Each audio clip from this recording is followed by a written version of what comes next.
talk about receiving and controlling the ball. When I was growing up playing, they used to call this trapping the ball. We don't use that term anymore because it implies stopping. When we talk about receiving and controlling the ball, what we're talking about is getting the ball under control, but also preparing to play it quickly because the game is constantly moving, so the ball needs to constantly be moving. So today, our focus is going to be on the coaching points to train your players to receive and control the ball.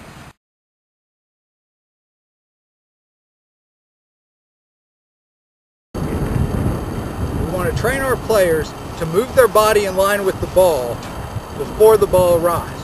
We don't want the players receiving the ball with their foot out to the side or up in the air because they'll be off balance and won't be able to prepare the ball to play quickly. Instead, we train them to move their body in line with the ball before the ball arrives. Move, prepare it, play it back. Now we'll train players to receive the ball with their feet, with their thigh, with their chest, but the principles are all the same. The first thing we want to teach them is to decide what part of the body they're going to use and prepare it early.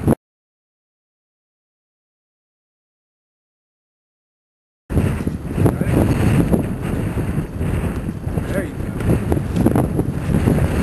What we don't want is a player that waits till the last minute to prepare their body, because if they do, instead of catching the ball, they're going to be meeting the ball.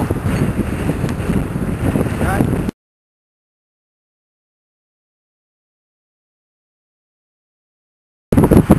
Next thing that we want to train our players to do is before they receive the ball, to look at the field around them so they know where they have field space to play.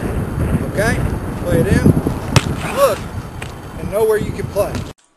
So with the defender to the back, the player wants to know where the space on the field is to take that first touch. Everybody thinks receiving the ball means you stop it right at your feet, but you don't. You want to put it into space. If you know where the defender is, you know where your space is, and that's where you put the ball.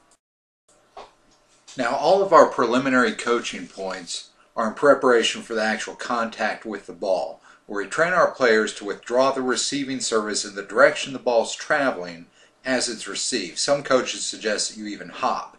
You see Robinson takes a little hop as he receives the ball, but he withdraws his foot just slightly, letting the ball play directly out in front of him. Same thing with the thigh.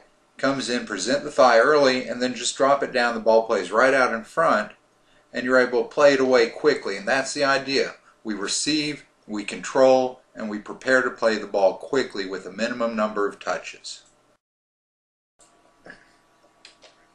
So we put this all together with a little game. The player runs around the cone to receive a pass. He has to control it before crossing two other cones in front of him. He plays it back and runs around the cone to receive it again. The idea is to get used to receiving and controlling the ball while moving, and to play the ball again with a minimum number of touches. See Robinson get in line with the ball there. Notice Robinson is doing this mostly with 2 touches. You can do this to the feet, to the thigh, and even receiving the ball at the chest. Focus is the same. Move in line with the ball, receive it, cushion it, touch it to space, and play it again quickly. Those are our coaching points for receiving and controlling.